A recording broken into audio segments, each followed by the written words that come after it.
Hello, good evening and welcome. Welcome to Rangers Radio. Join myself, Fox, here on the panel this evening is the one and only Bridge and the celebrity caller in JFK. How we doing, gentlemen?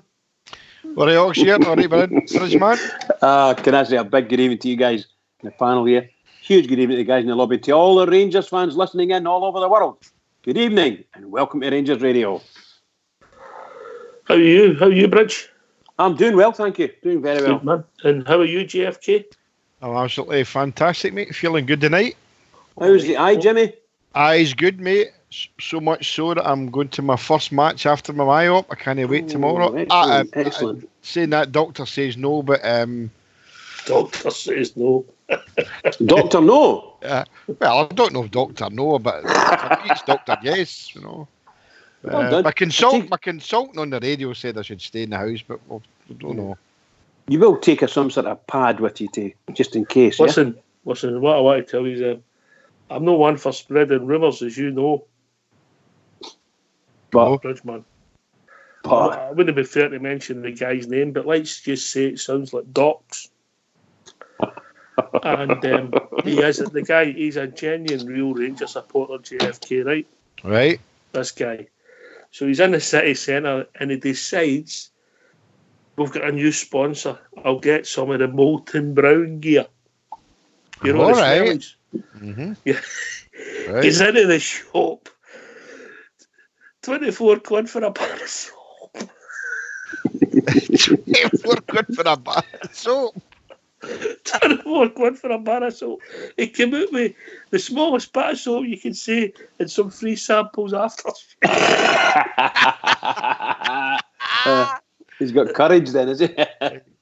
So do we know this person called Rob? No. Well, you can just. I wouldn't be fair to mention his name, but his name. He's trying to support the club and the new sponsors. You've got to admire the guy. Right. This guy called Docs. Oh, it was Docs. I thought he said. Sounds like Docs. Like Docs. So well, fair play to him. He was in that Molten Brown shop, mate. Going to shock his life. Only guys like you can afford that shop, Bridge, for us smellies. Have you seen the price of the gear? Yeah. No, I haven't, but I have heard that. So, is it quite expensive? All told. Well, you can imagine. Very much so. You can imagine the guy when he was telling me the expletives in his voice, the price of a bit of soap. All right. Anyway, I'm not effing buying that. Enough about that. Obviously, well, no, we might be able to work out us in the bistro be smelling the best. Go fuck yourself, you son of a bitch! Got yourself, old school. Anyway, we'll get a game tomorrow night. And hopefully Docs can make it.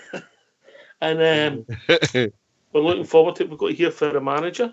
What are these things happening at the club? People leaving on loan last night. Obviously, we never talked about it much because we get sidetracked with the media and all the other things. But obviously, the boy McCrory, the goalkeeper, Ross, he's went to Livingston. We've appointed another couple of directors, like we said at the AGM, mate, the boy Billstone and obviously Ross Wilson's been on the board as well, the football board. So Dave King's getting all his ducks in a row, like he said he would do, Bridge. And we seem to be trying to balance the numbers and move forward. And I think that we might make a signing. Now, whether the signing will be somebody for now or we'll get a pre-contract for the summer, I think as we're clearing the decks, it makes it more and more likely because there's still people there who aren't gone, but they're out the door in a few weeks. Or maybe Flanagan, Jason Holt, who's still on the books, Andy Halliday, you could go, and maybe Fods as well. They'll all go with our best wishes, but we need to balance the books, Bridgeman. Yeah, I think that, as you say, he's got all his ducks in a row. I think, to be honest, I think all of us in here have probably said there's still a number of players on the books that could easily go and be given a hefty thank you very much and let them go on their bike, because chances of them actually doing something with Rangers between now and the summer it will be quite remote. Obviously, Mr. Gerrard's going to do that himself. He knows who it is. And the guy I'm thinking of, I think we spoke about him just last night already, was this boy, is it Campbell? From down in England somewhere? A boy called Campbell? Yeah, that's Kevin Campbell's son, you know? Yes. I don't know. I didn't know that, but that's good. He's with Stoke City this now, and obviously there's a lot of media and interest even down here, mate. I think the latest I heard was that Sheffield United have maybe had a look at him as well. Oh, wow. But obviously we've got sometimes get an advantage maybe with cross-border stuff, you know, but we'll see what it takes. We are meant to have made an offer, but whether that's true, I don't know. I saw something on Follow about is it Inter Milan that were interested in Alfredo? Wow. I would take a punt at this, mate. I would say that every one of your players, Morelos, Tavernier, Ryan Kent, Ryan Jack, anybody else, JFK, will be linked. Barisic, everyone will be trying to get unsettled by the Scottish press, so that everything's no well in our midst, but we know better than that. JFK. I saw a right silly one, and it was supposedly a quote for the Colombian. I don't know if it was a ex-Colombian manager now, but he said that with Suarez being out, it'd be a good fit for them. You know, come on, that's pie in the sky. Now, it's Barcelona. Aye. Yeah, right. That story never. That's just one of the non-stories. So, but you're right, Ox. Yeah, this is a time of the season when they're going to try and unsettle us, and there'll be all sorts of silly stories. But a lot of our good players are up for grabs if the money's right. But it's up to the manager to turn around and say. It's up to the manager, Dave King, and the board to turn around and say not for sale. So. But the silly season started, as they say. Some of the stories, you know. I read that story you're talking about Tyrese Campbell. Seemingly Sheffield United are allegedly going to make a bid. Allegedly, but it's where, as I say, these are the stories that are circulating now. But there will be a lot of players. I would say there's probably 5 or 6, maybe 7 players will be there. Come 1st of February. Can I just cut across you? We've been joined by young Stardog, who's always well turned out and always well groomed. Before we have the manager's press conference. Evening, Stardog. Evening, guys. How you doing? All right, mate. All right. Good stuff. Just listening to what you were saying there. I definitely think the boy Campbell would be a great addition to the squad, mate. You know, I think if Steven Gerrard is interested in him, and he's had even half an hour chance to sit down and speak to the boy, mate, I believe Gerrard could make anybody want to come to this club. But as regards to players going out, mate, I mean, you could fling Glenn Kamara in there as well. There's another player that's been spoken about going down south. And seeing till anything concrete does come in, mate, there's going to be a lot of speculation. And at the end of the day, if a concrete bid does come in, it's up to our club to stay strong. It just depends on who that player is. But, you know, if it's a player we can't afford to lose, in terms of league title challenges and things like that, it's up to the club to stay strong, mate. But until then, there's absolutely nothing we can do. Folk are going to speculate. That's what happens when you've got the best team in the country, mate. Folk want your players. Well, it's like a chess game, isn't it? It's like a game of chess, right?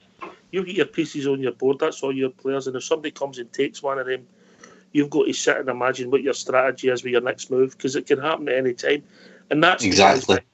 They've got to, right, okay, if somebody does come in with Morelos, stupid, real crazy money, and we're not in the position to knock it back, what do? We say to them, no, you'll need to wait till we get X, Y, or Z done, and that's their job, and that's the way. It's simple 100%. as that. How I see it, Stardog. 100%, mate. I mean, that's how you do business. You know what I mean? You've got to be. I mean, the club aren't stupid. Ross Wilson's not stupid. Neither Steven Gerrard. They'll be thinking maybe even 2 and 3, 4 steps ahead, mate. You know, if we lose this and that in the direction, there is players out there they'll be looking at as well. So that's just how football works, mate. And like I say, until anything concrete does come in, then we can see what the club's reaction to it's going to be, and we can see what price that they have on the players. Because Steven Gerrard's mentioned 100 times, every player's got their price, so it'll be interesting to see what the price would be for some of these players. But in regards to positions and things like that, I mean, you can see certain teams with injuries and things like that, and thinking, they maybe come to Scotland and get a wee bargain deal because it's the Scottish League and things like that. But our club have said time and again this season they'll be staying strong. And it'll take some serious money to take the likes of Alfredo Morelos away for us in January, mate. Aye, well, look, players come and players go. I mean, I don't want Fred to go. I don't want Taft to go. I don't want Kamara to go. But you move on as a club constantly. You're evolving, and you need to get the players to come in, because you might give him a 10-year contract. The next week he breaks his leg, and you've got to deal with JFK. Yeah? Of course you have, mate. You know, whatever happens, whether it be a long suspension, a long-term injury, or a transfer, you know, we need to deal with it. But I mean, we've got to remember the window shuts a week on Friday. You know, so if anybody did come in for any of our bigger players, and it was the money talks, bullshit walks, as they say. So then we're in soapy bubble as far as who do you bring in to replace him. I'm quite confident that Fred will stay or rest. I think there's a couple others that might. There's bids come in. I mean, quite honest, I think if some daft bid come in for Kamara, I think Rangers would be tempted to take the money. What's the daft bid for you, mate? Well, they're talking down there about 8 million.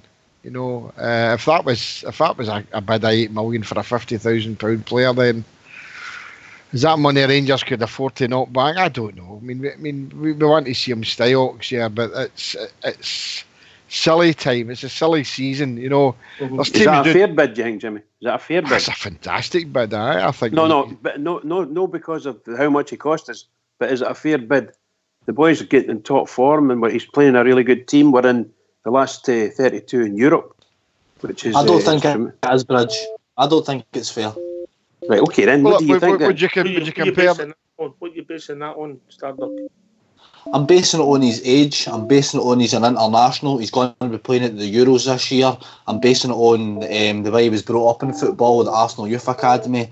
I think he was unfortunate to get released from there. He wasn't long turning around indeed. He's came to us and he's been nothing short of brilliant ever since he came to us, mate. I think, as I've already said, he's aging that, and I think with what he would bring to a Premier League team, that would cost you a lot more than 8 million. Because there's a lot of teams, mate, that don't have that defensive midfielder that we've got now, and I mean that can be the difference between staying up or going down in that league. And I just don't think the qualities he brings, mate, I just think it would take a lot more than 8 million. I'm not talking 20-30 million, but you know, I would find it hard to knock back maybe 15 million, 12 to 15, but 8 for me, mate, 8 would be a steal for a club down south, because for what he would bring to the table, I think 8 would be an absolute steal.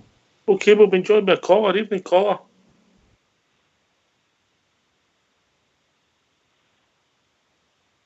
Sorry, Stardock. Evening, caller. Oh, no there. Well, I'll get you. Well, obviously, if I'm Glenn Kamara's agent, mate, and you knock back an £8 million deal for Glenn Kamara, I know what I'm doing. I'm in for a rise. Mm-hmm. I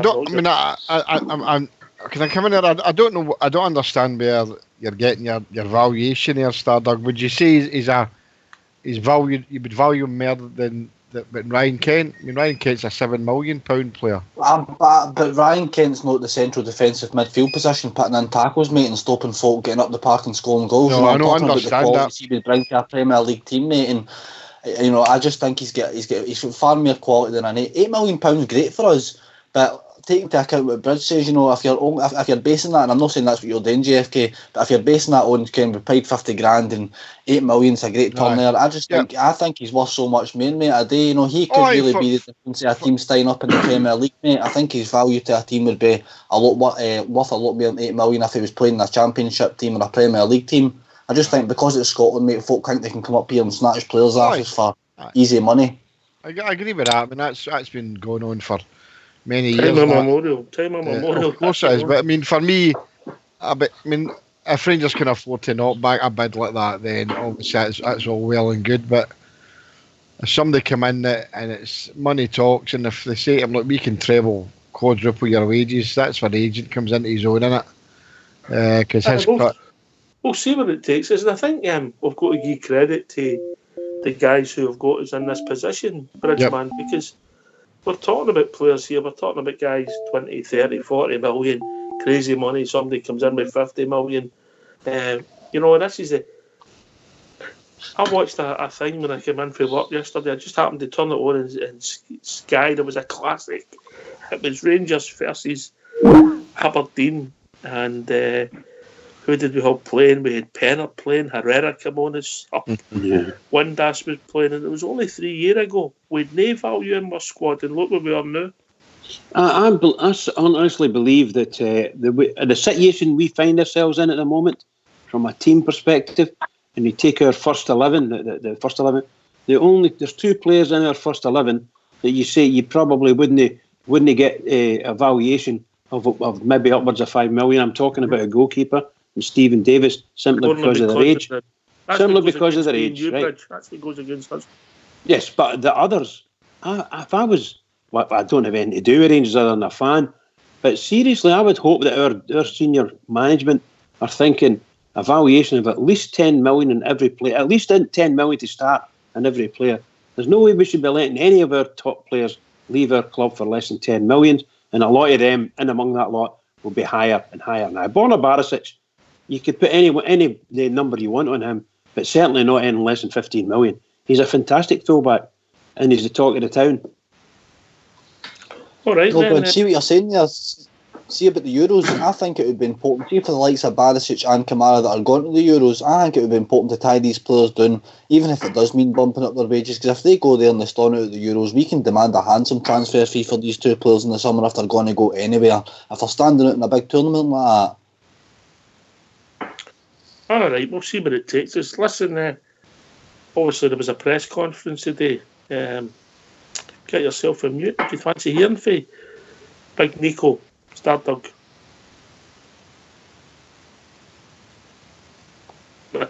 Was that, sorry folks, it cut off for a second there, I don't know why. You fancy hearing for Big Nico? Aye, I'd love to hear for Big Nico. Get him on. Alright, we'll hear from your manager Steven Gerrard. I think he was accompanied by the big man. Get yourself on mute, lads. Everyone fit from Friday night? Any bumps and bruises at all? No, everyone's fine. Greg Stewart won't make it. He's still not ready. But besides that, it's as it was. This is the first of 4 out of 5 league games in the space of 2 weeks. But at home. Yeah. So the fact that these games are at home, is that, I mean, does it give you a really great opportunity to get the ball rolling, I guess, in terms of momentum again?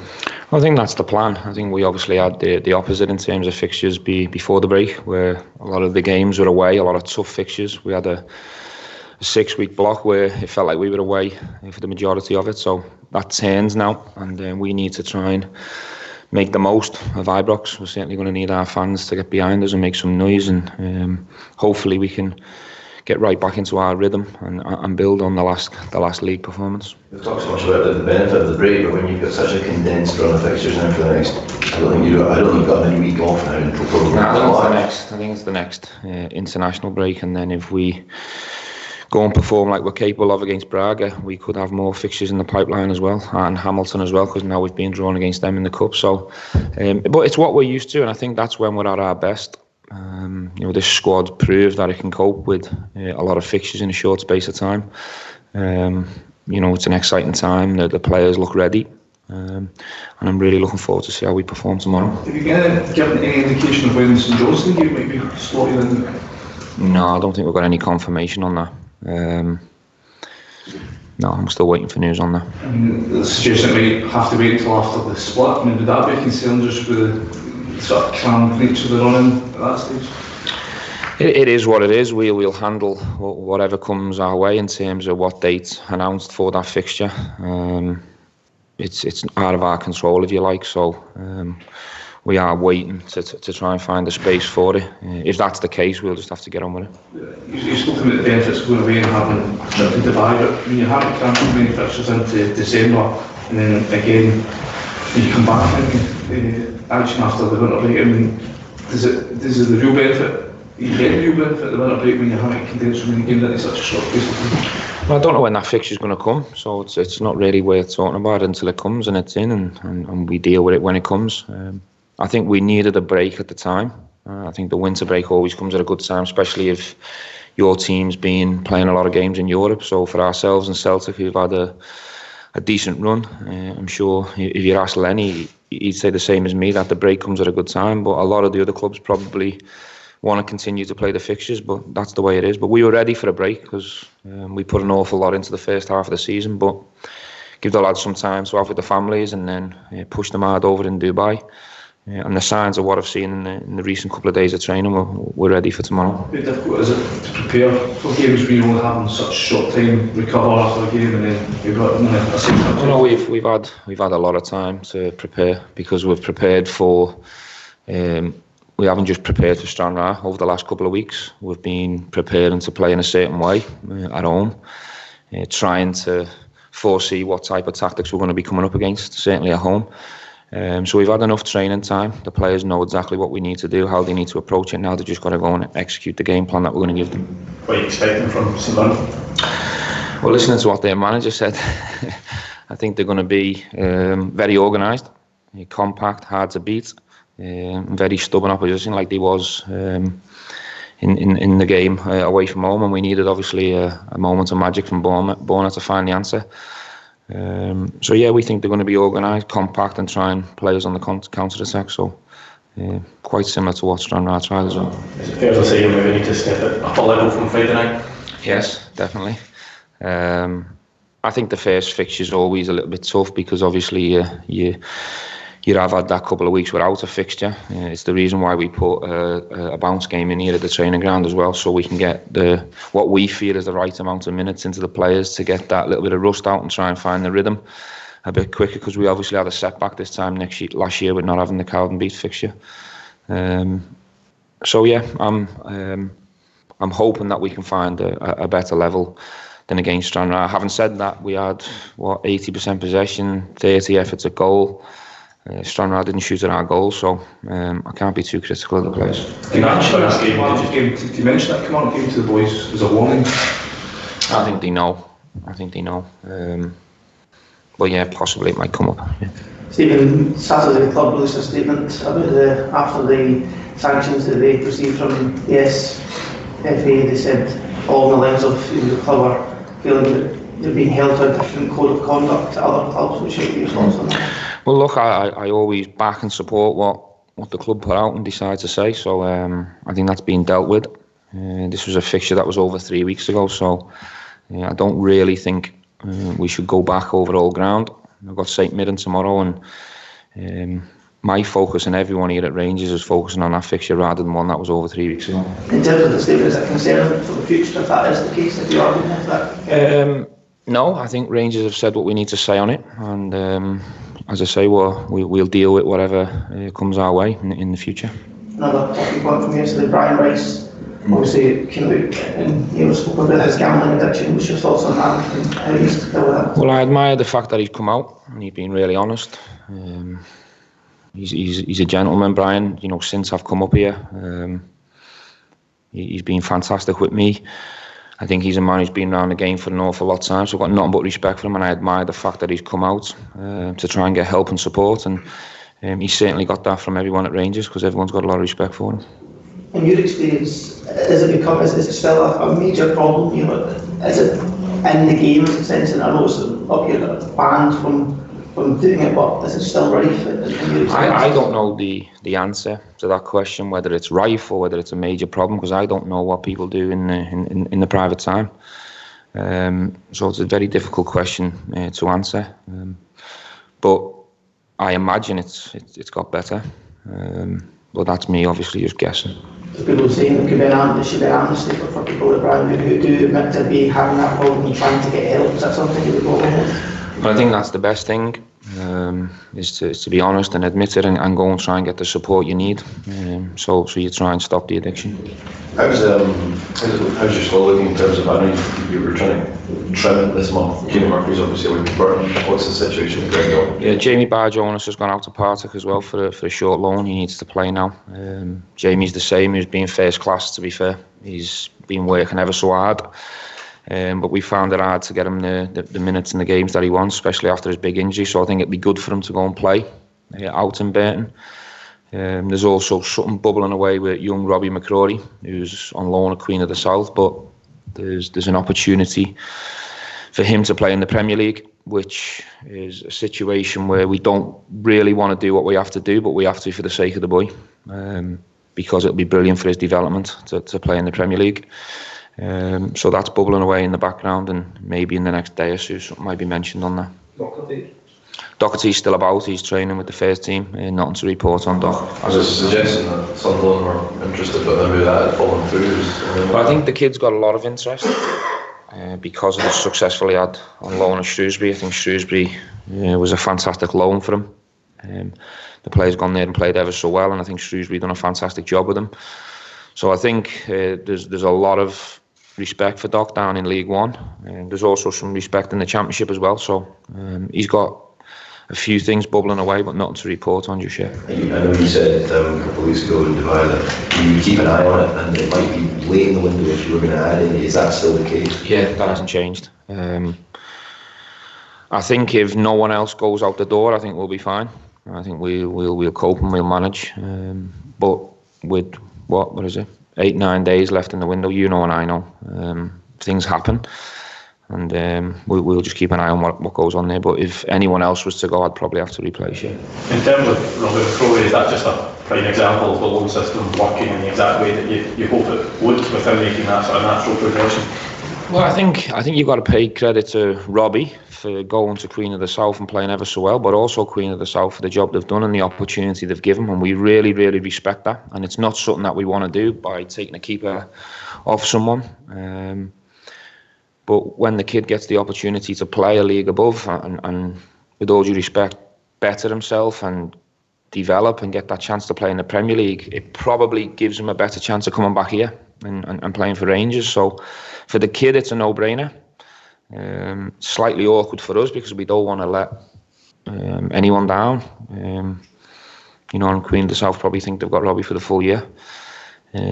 But we have to sort of forget about all that and think what's best for the kid, for the boy himself, and it's too good an opportunity for him to turn down. How highly do you rate it? Sorry, how highly do you rate Robbie? Very highly. I think both McCrory brothers, two model professionals of the game, finding the way in different stages of their career. But if Robbie keeps progressing and developing the way he is and at the speed that he is, I've got no doubt that at the right time he can come back here and affect the two main positions for the goalkeeping situation. You obviously get Alan signed up for another year, but I mean, should that be Robbie's aim in a couple of years? I think Alan's his role model in many ways. I think he's got a lot of respect there.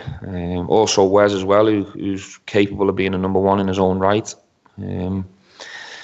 And we've also got Fairfield, who's just signed up for another year, which makes us fine in that area for now. And then obviously we'll analyse the situation in 6 months and 12 months' time to see what the next best thing is in that area. Is there any update on James Tavernier's situation from last week? Have you got a firm date of when you expect to see him back? Well, he's back in. He's obviously had a minor procedure in the hospital. He was in hospital for a couple of days. But he's back walking about, he's feeling better, he's looking better, and he's on the mend. We're hoping it'll be a couple of weeks, and then he'll be back in amongst it. Some questions for Nico. Nico, you looking forward to the league action coming back? Yeah, happy. After this break, we start again. We had that game on a Friday. It was really good to get some game before the start of the Premiership, and I think as a manager said, we are ready to go. You've obviously had an extended run in the team over the past few weeks. How do you think that's aided your development? It's always tough to come back, but as I said, always hard work and ready for a chance. And I think I bring my quality in the team, and now have a chance again to keep the place and try to play good to help the team. How important is it to continue the momentum that you had before the break? It's important, but the most important thing is the team keep winning, and when the team play good, then I'm playing good as an individual. Was it frustrating for you that the winter break came and it did, given what you've done at Celtic Park, and you just want to keep that rolling? Yeah, I want to play every 2 days, but that is what it is, and it wasn't that long. It was a short break, but we done a lot of good things. Me as an individual and a team as a team, and as I said, we are ready to go again. How many times have you watched her go by? A million. You you in terms of your own personal confidence when something like that happens? It means a lot since I was a child. I used to dream to score a winner in a big game, and obviously that was a big game, and happy because I scored and because I helped him to win at the top place. What do you think you've maybe changed to add more goals into your game? What have you changed to add more goals, especially this season as well? Don't know what to change, just have to do what I'm doing now. Have to practice every session and try to score as more as possible. What's the reaction been like fans that you've bumped into since the World Cup here? I mean, do you get that sort of fact you're a cult figure here, a bit of a fan favourite? Yeah, it was really amazing because my brother was as well in the stand, and it was a special moment for me and for him as well. And when you have just like 800 people in such a big stadium, it's special moments. Just describe like that. All right, thanks for that, Fox. Thanks for that, Terry. The old Terminator there, Big Nico. Go back, lads. Right. Yeah. Obviously, we discussed quickly the Brian Rice thing, and hopefully the boy gets himself sorted and he can move on. It becomes fish and chip paper for the boy. I mean, I don't know how they expect Steven Gerrard to have the answer to all the ills of society, but there you go. But there's a lot of things bubbling behind the scenes, Bridge. Did you pick that up? You know, players moving, as we talked about the boy McCrory and people moving. He's conscious that he's trying to do the right thing for these boys' development. Yeah, I think every Rangers fan would be pleased that young Robbie McCrory was called back and he's out with Livingston now. I don't know quite sure what is happening with Ross McCrory. I never quite picked up what he was saying about Ross McCrory. He said they're model professionals, but... Yes, I know that, but is he injured or is he with someone? I think he had an injury and that's how he's come back for Portugal. Right, okay, that's magic. I thought I heard them saying I saw him, he's walking about, but he's okay, you know, that kind of thing. No, I've got great admiration for what he's doing with all of the players, to be honest. We know ourselves as Rangers fans, there are some players who most assuredly will never play for Rangers again, and they'll be, as I said a bit earlier, they'll be, shall we say, pushed out the door or shoved out the door or whatever you want to call it, or let go nicely.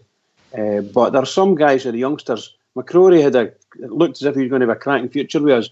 I'm talking about Ross now. And Robbie I've always liked. He came on one game for us that I saw and I thought he was a really good player, really good goalkeeper. Young lad, but that's our future. These guys are our future. Where did you see him, Bridge? Because I think Ross McCrory's played in goal more than Robbie. I'm sure Robbie McCrory came on in one of these pre-season matches or something like that. I might have missed one, but I think Ross has played more in goal. I think that was a banner in Buscani's brother, wasn't he? Yeah. But I like to see the youngsters getting in. There's a young boy, I think he went to, I can't remember where he went, boy Stephen Kelly. I thought he was a smashing player for us. I only saw him a couple of times. I thought he's going to be getting good reviews doing an Ayrshire, mate. Aye. So they're well respected, and the manager likes all these boys. If he can get them the chance to get a foot in the door and run with it, I'm very confident the manager's going to let that young boy Patterson get a sniff at the position again and see how he goes. I don't necessarily mean it's going to be tomorrow night, but I think there's somewhere along the line. Got a lot of games at Ibrox coming up. Sure he gave him a sniff of the apron, mate. He's had it. Yeah. Is that it? You think that's it? No, I think he's given him a sniff, and that'll be how he'll be watching. They'll all be watching the boys' reaction, you know. Yeah. If he turns up with a Lamborghini this week, they'll be saying, "Oh no, what have we done here?" I'm copying Tav. But we'll see. I think JFK, I've got you in Starbuck. I think he's conscious. He knows all these boys aren't going to make it in Rangers, but he's got a responsibility to their careers as well, and that's admirable. Of course it is. I mean, look where he's came from. You know, I mean, he started with Liverpool when he was 10, 11 or something. He's been there since. So he knows as young as that. There, he knows the pitfalls are trying to break into reserve teams and things like that in the youth development at Liverpool. And I think he empathises with the young guys at Ibrox, that how hard they work. And he was a man that worked very hard, but he did to get to where he's went to. So, I mean, I think he can see that in some of the boys that we've got there. And he's full of praise for teams like Queen of the South, who gave Robbie his chance to shine and things like that. So, and I think it's a good move for him going to Livingston, you know. And I'm not so sure about what do you call him, Jamie Murphy going down to Burton, but that's a manager's choice. But the boy, for me, I still think you'll be asking for teams later on. I still think the boy Patterson should get a good shout tomorrow. I think the attraction was Nigel Clough, mate. That was a big attraction. Yeah. Aye. But I think the manager's very, very aware of what the young boys can do, you know. And I think looking right through our youth system, there was a night we beat St Mirren 2-1, the young boys and that, and obviously that they're doing well. They play is 2 weeks before we play Inverness in the semi-final of the Tunnock's Caramel Wafer Cup.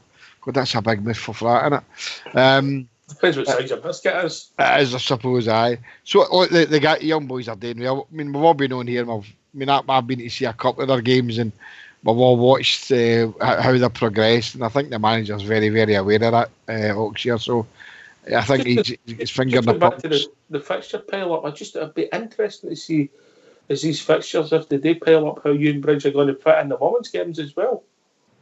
Well, I think we should just forfeit going to see the first team and go to the women's game instead. Bridgeman? As things stand at the moment, no comment from me. By the way, Stardog, I think that's the first time ever that Bridgeman's never made a comment. Aye, I know. The first for everything. I'll tell you what I picked up on in the press conference. Big Nico answered with an aye. He's even picking up in the patter here. I just love him, mate. He's absolutely different class, so he is. And I said it just after the summer as well. He just looks like a professional football player now. I don't know whether he went and built his setup. The haircut might have helped. I don't know. But I tell you what, he just looks like a player now, mate. He looks like a centre back. He's got a presence, mate. Where are you? He does. He does. He's got to convert all the good star qualities that he's been building up on. It's got to be converted to really good play all the way up the park now and against every team. He has been quite outstanding in scoring goals, contributing in all areas. He's got to keep going there because it's not going to be long before Hellander's back in and he'll be looking for his place back again as far as he's concerned. But they two are going to fight out that place. So I don't see Golson getting moved, to be honest, unless something happens, of course.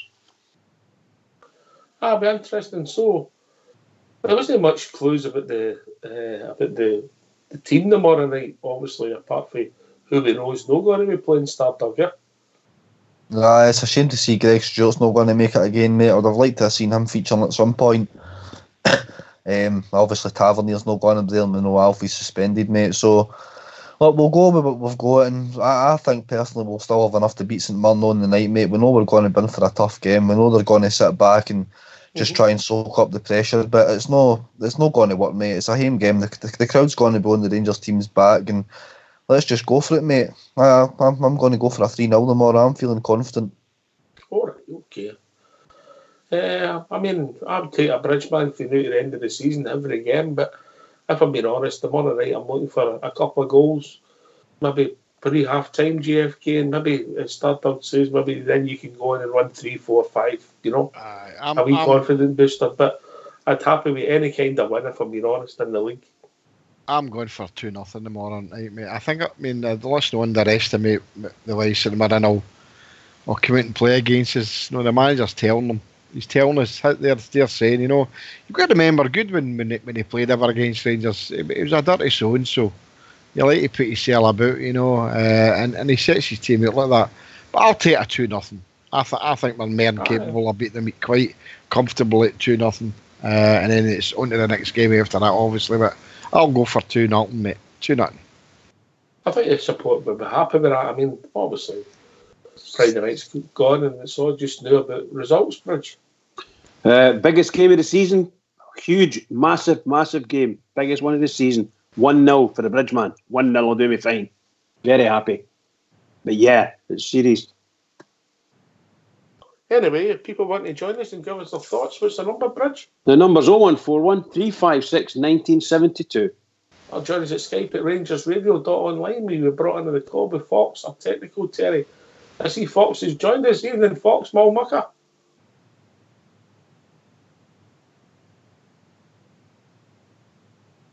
Oh, or whatever. I think he's going to come on and get you into trouble, maybe. How? I don't know. Word round the state thing where you're calling them names or something. No, not at all, mate. I never mentioned them, did I, JFK? Somebody like No, Docs. you Somebody certainly like did not. Docs. Oh, is it Docs or Rocks? You can call it both because it sounds like it anyway, Oh, don't it? maybe he's shouting for fuck's sake. Maybe that's what he's shouting. Very good, Jimmy. Very Or good. Red Sox. Red socks, aye. Smelly socks. Oh, he's on mute at the moment, so hopefully he's all right. He may be in a bad mood with you, I'm trying to say that. Oh, He might be struggling with his software. He might want technical Terry to help him.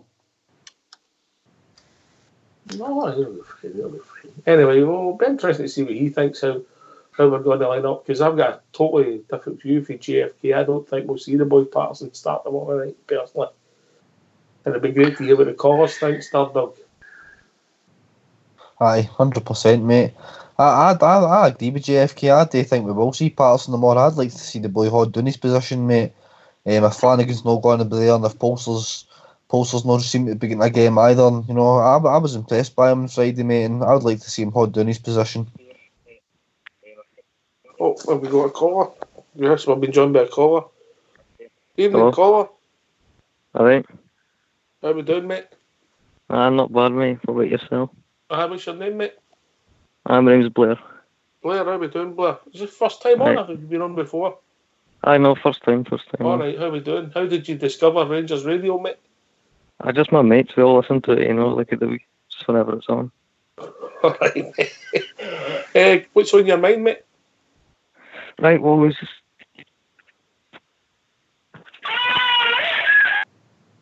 Oh. Must be one of the nights. Aye. Must be one of the nights. Anyway, so we'll see how it takes us. It'll be interesting to hear. What's your view on the right back there, Patterson? Do you think he'll start tomorrow night, Pridge? I think he's got a good chance of starting, to be honest with you. But you just don't know. But I think he's got a good chance of starting. And I don't think he's done any reputation any harm. Let's put it that way. I think he's a superb first time appearance for us. And I think the manager should obviously watch out, because you can't just throw people into a deep end. We're talking about a Premiership club, but they're quite tough, and their manager's quite tough with the players. So they're a big team. Mostly, a lot of them are over 6 feet, 6'2", you know. So big fellas, and big robust guys as well, some of them. So the young lad playing, I know he's over 6 feet, but he's got to watch himself. He's only a young lad, you know. He's quite slight. I'm saying that, yeah. He's just got to watch himself. If he gets picked, he has to watch his P's and Q's.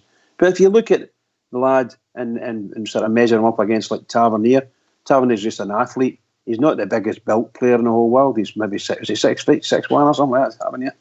My goodness gracious. He can't have run up that pitch. And that young lad was doing a very similar exercise. Not with the same panache, but certainly doing a similar exercise.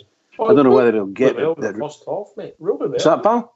He played really well in the first half. I'm saying that he played very, very well, but against, shall we say, a wee bit lower league opposition, so it was a bit easier. But what can we say? When it comes up against Premier League sort of halfbacks, and forgive me for calling them halfbacks, midfielders and fullbacks, it's a wee bit different, you know. So I really want the boy to play. I'm desperate to see him playing. I really am. I hope he plays. I don't think he'll start, but there you go. I've been round before JFK. You know, I mean, what you guys are saying that. I mean, talking about playing Flanagan, or I heard it was Albert said last night about probably maybe playing Edmondson in that position. I wouldn't like to see that. But I'm no disrespecting St Mirren. I mean, I know they're a Premier League team. I still think that he's good enough. He's old enough. And I know we can't judge him in one game, but he looked very, very comfortable. And he's got to start somewhere, you know. So where do you start him? Do you keep him for another a game against Hamilton in 4 weeks' time, or do you play him? So give a guy a chance. You know, he could shine, or he could. No, that's the name of the game, isn't it? The gaffer's got to take that chance. Like every game now, it's a must-win game. I mean, we've got 10 games up to the end of February, and 7 are at home. So, for me, I think the guy's got a real good chance of playing. I think he'd be disappointed himself if he wasn't playing. I think he showed us enough, especially in the first half. Oxford, I thought he was very, very good. Definitely. I just think because different opposition, more experienced opposition, they'll go with the experienced players he's got, the manager, and that means ultimately he'll bring back Flanagan. Maybe so. I just think Flanagan's a bit flat. He doesn't really offer you anything going forward at all. I think that boy Patterson does. And I mean, for what I seen against Stranraer, he was getting in about the tackles and that as well. So look, naive the tackle in the second half, mate. Aye, but he was still getting in about it. Striker-wise, guys, you know, we're hearing Greg Stewart's no available. So I mean, is it going to be? I mean, is it Ojo again for a sub-striker? Aribo, Defoe and Kent, mate. That's your front three, and obviously I'm talking about backup Oxford. You know, I mean, look at what happened. You know, even against Stranraer, they took Defoe off and brought on Ojo. I mean, with Greg Stewart being out, you've not got the backup there for anything that goes wrong with Defoe. No, that's still a concern for me. I know we're champing a bit waiting on Alfredo to come back, but Greg Stewart not being available, then if that becomes a long-term thing, which I don't think it will, and that is a concern. You know, that we don't have that backup striker. I still maintain, I know I keep beating the same drum, but I still say we need a third striker, but I don't think it's going to happen. Are you go, Brad? Sorry. I was just going to ask you, Jimmy, did the manager no say, providing nobody else leaves the club, then we won't need anyone? We'll get by. Is that not what he said? Forgive me.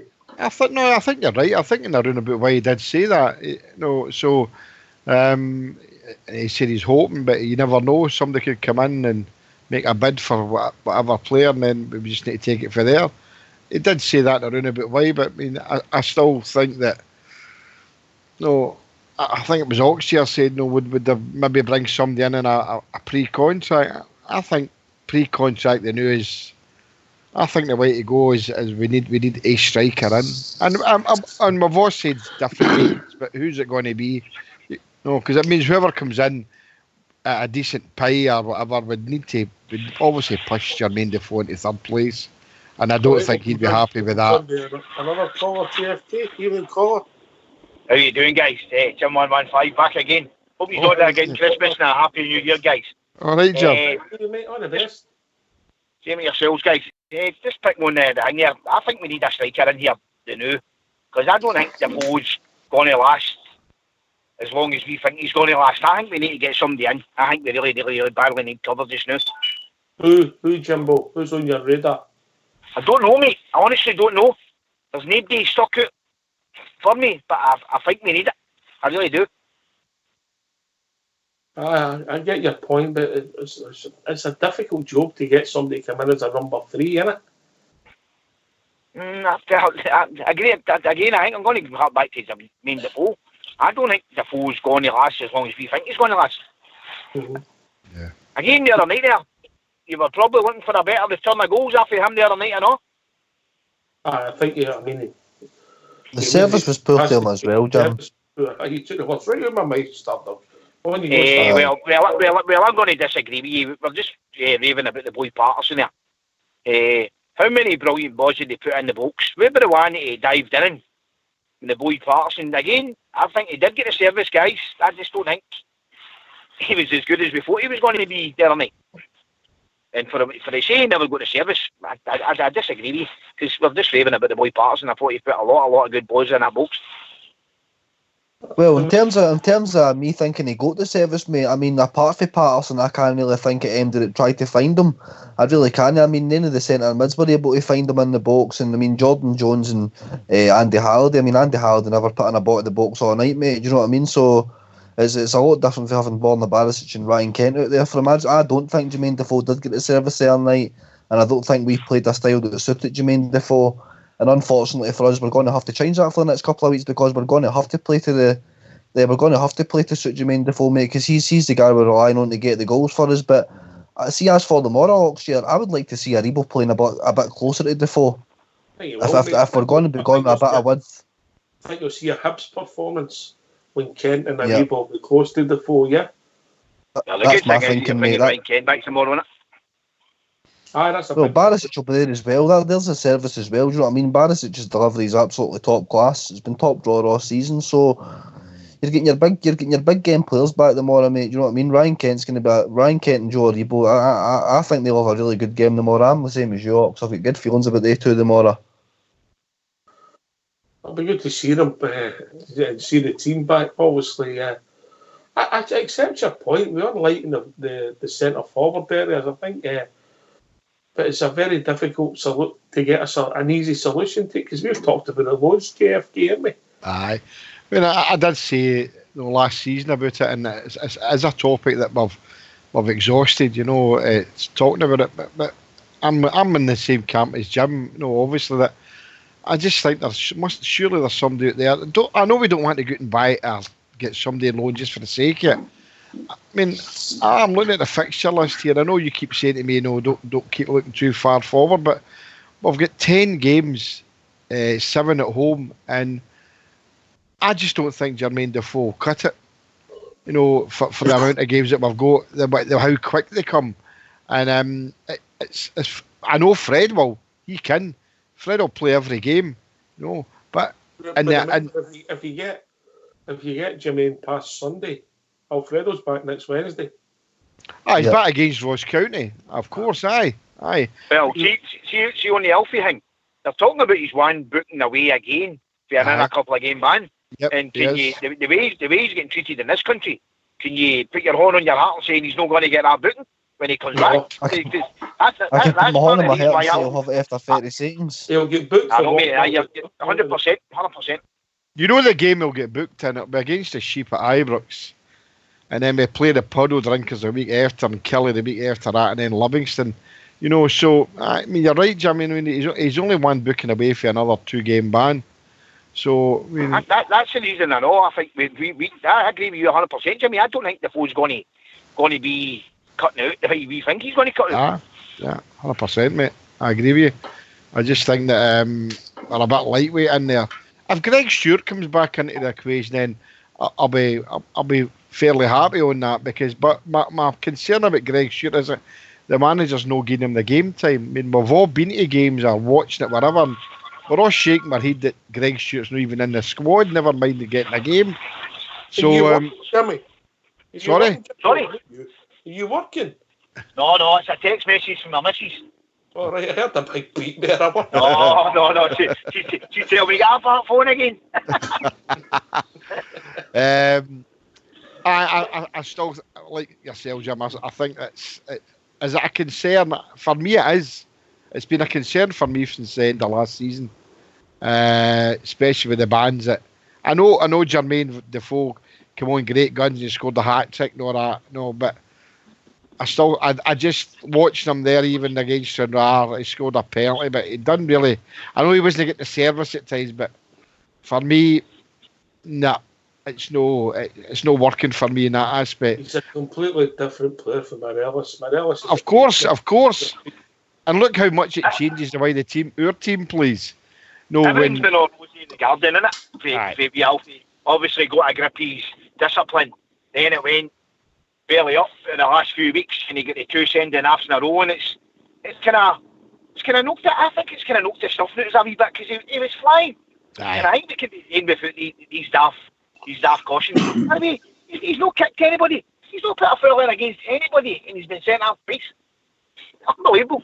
You think of the tackle that the boy Hamill done in Halliday? Aye. and what he could have done. I mean, it was a real bad challenge, and then Alfredo's done nothing and picked up 4 yellows. And unbelievable. Shocking. I get your point, Jim. That's disgraceful the way he's been treated in that sense. The referees, he's a number one target, and he's an easy out, and they've got their cautions up, and that's all there is to it. And they walk away, the referees walk away, and they're not allowed to say anything, blah, blah, blah, blah, blah, except to apologise to the good old team across the city there. I see Mr. Clancy's got a home game this weekend again, guys. He'll be welcomed there. I'm not being funny. I think that guy's a for spreading rumours, but I heard they're giving him a card on the road to the pitch. Yeah, I think it's. I'm going to put it by him. I think it's nothing short of disgraceful that guy could even be him and Golem at the moment.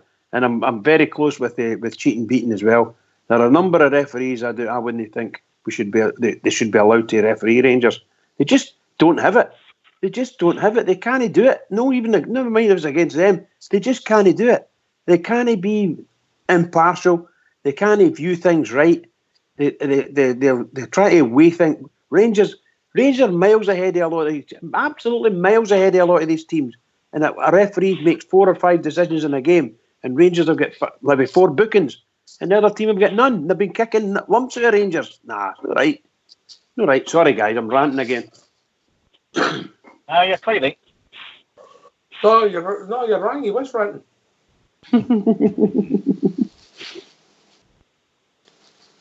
Hey guys, I'm going to need to look these and leave these in it. Wait, Kay, I'll be listening in. Because she's texting, says you better get my food. Well. That's what the text was for, Oxford. That's what the text was for. You get that. The whip has been cracked. I feel it's never been used. Hey, bother, guy. Hey, I'll maybe speak to you after the game tomorrow night. Hopefully we get a wee result in Big Jimmy said the puzzle drinkers are maybe popped in a couple of points tomorrow. I hope so, Jim. 10 minutes, Jimbo.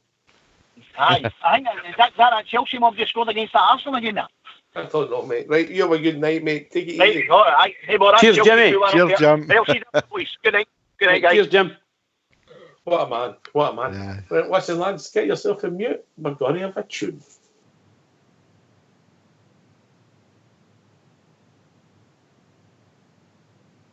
We are the Rangers FC. We are the people, you better believe. We are together, we're doing the bouncy all over the world. We had our troubles, but now they are gone.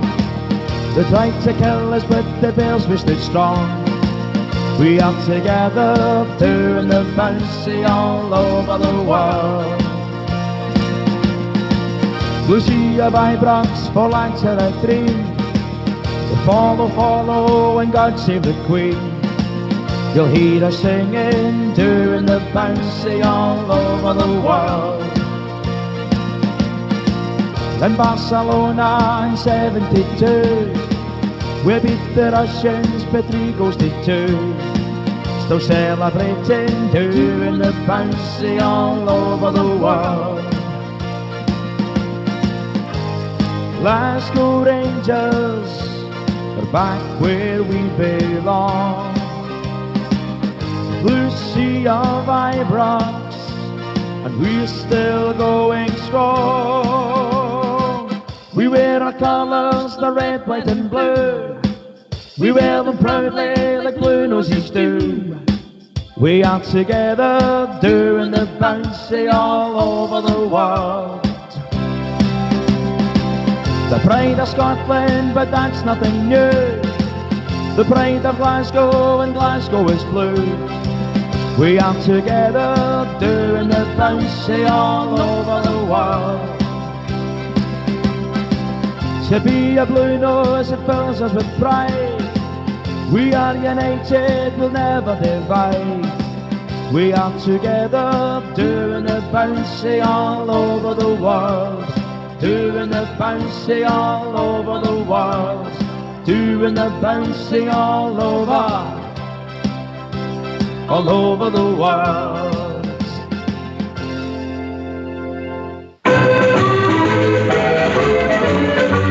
They come from all of Glasgow, they come from near and far. They come from every Highland glen, from here to Lochnacar. They sail from dear old Belfast to the bonny banks of Clyde. They gather round to Timeless Park and loudly sing with pride. Oh yes, R-E-N-G-E-N-R-N-S. In case you didn't catch it, friend, I'll set your mind at rest. Oh yes, R-E-N-G-E-N-R-N-S. The boys in blue of Ibrox, the Scotland's very best. Oh yes, R-E-N-G-E-N-R-N-S. In case you didn't catch it, friend, I'll set your mind at rest. Oh yes, R-E-N-G-E-N-R-N-S. The boys in blue of Ibrox, the Scotland's very best. There's Richie Shearer, Probin, John Craig McKinnon too. There's Baxter, Highness and George McLean, they proudly wear the blue. There's Miller, Brandon, Wilson, what better could you want? Plus 70,000 Rangers fans that proudly sing this chant. Oh yes, R-E-N-G-E-N-R-N-S. In case you didn't catch it, friend, I'll set your mind at rest. Oh yes, R-E-N-G-E-N-R-N-S. The boys in blue, the Ibrox, the Scotland's very best.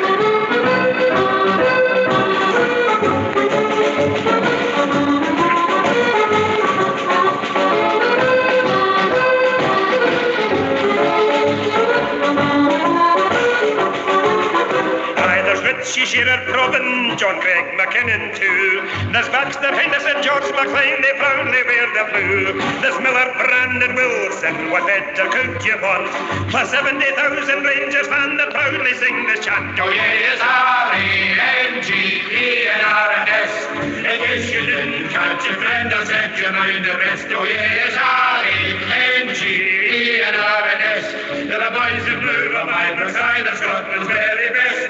They're the boys in blue of Ibrox, the Scotland's very best.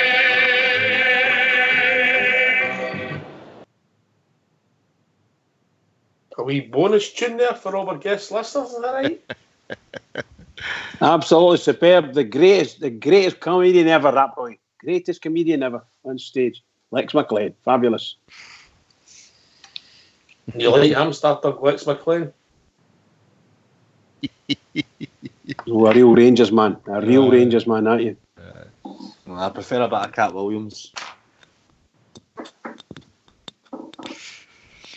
Aye, Lex McLean. Takes you back, doesn't it? Used to go to the Bankies Club and see him. He was always in the Bankies Club. Brilliant. Yeah. Absolutely brilliant. Some voice, isn't he? Powerful voice, I tell you that. He was a marvellous comedian. Brilliant comedian.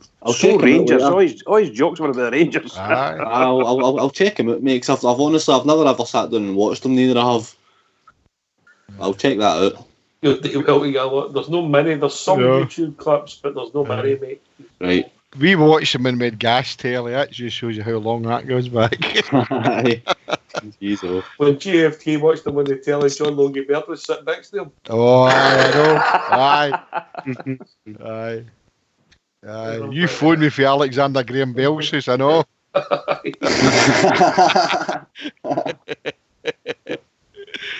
You were then interested in the Fleming cure. Aye. Oh, it's getting worse now. Come on. I know. Started used to turn up. Lex McLean. Remember these at the show. If you've managed to find anything Lex McLean, best of luck to Stardust. There's not a lot out there, son. I'll see what I can find out in the night. It was good. Yeah, probably. Jim came in there. I was sent somebody there. CC sent me, and by the way, everybody here at Rangers Radio sends in regards to CC. He's had a wee procedure, and hopefully it gets well soon. He might make it again tomorrow night. He's another one. It's if it does go tomorrow night, it's against doctor's best advice. For God's sake! Hope you know he was sitting beside JFK. Aye. Well, you're a die-hard or you're not a die-hard, so... well, you might get one game and then miss the next 6. Just remember that. Got my wee patch here. So, CC, hope you're feeling better, mate, and get well soon, buddy.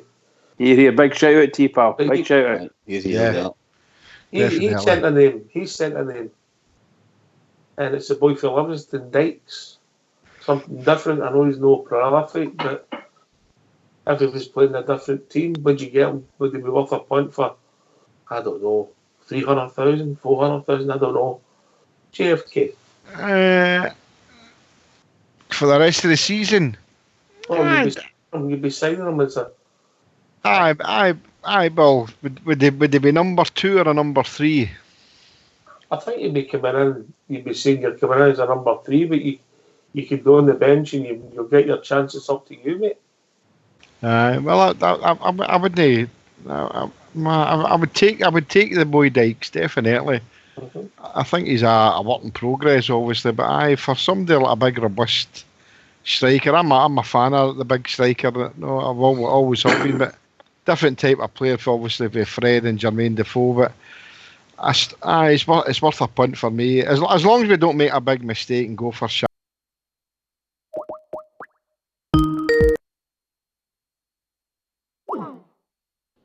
I don't think he'll score a lot of goals for us the way we play, even with Fred's no in the team. That's my opinion. He's not worth $1.5 million anyway. Definitely. He's not worth that, Jimmy. But I think he'd definitely get the chances to put the ball in the net in our team, mate.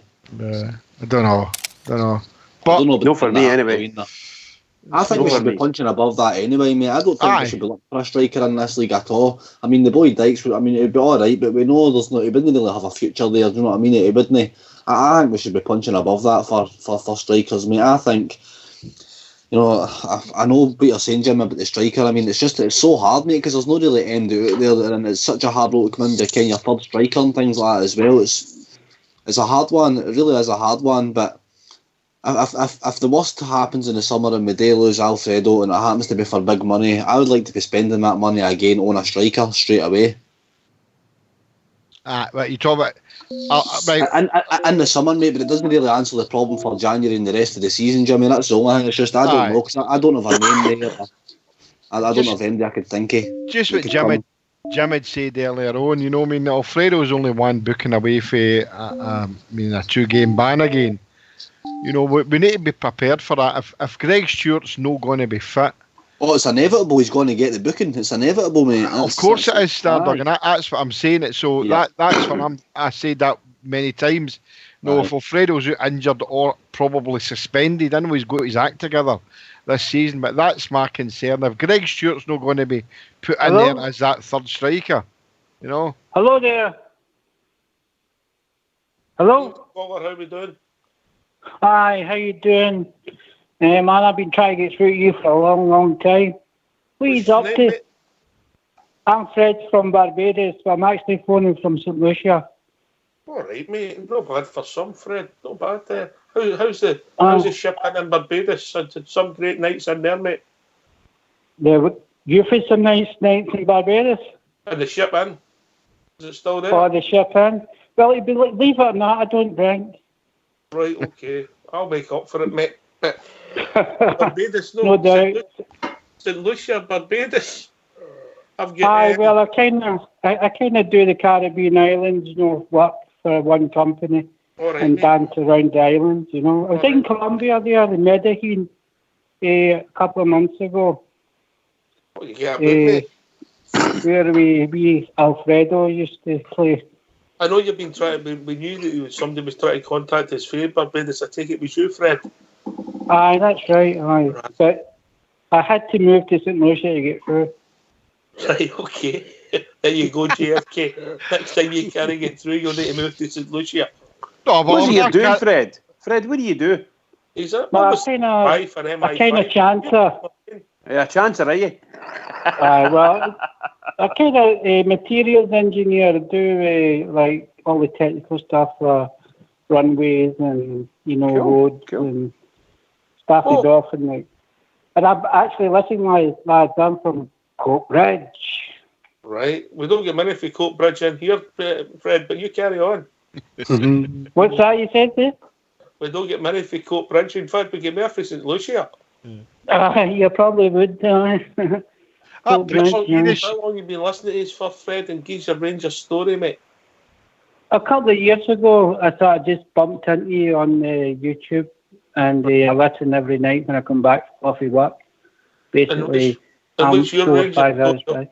Obviously, you work I've away. been going to Rangers since Alex Ferguson played with them. And then right up to 1972 when I went. The last big game I was is the Bayern Munich game. And then that was my a long mum- time ago, pal. Aye.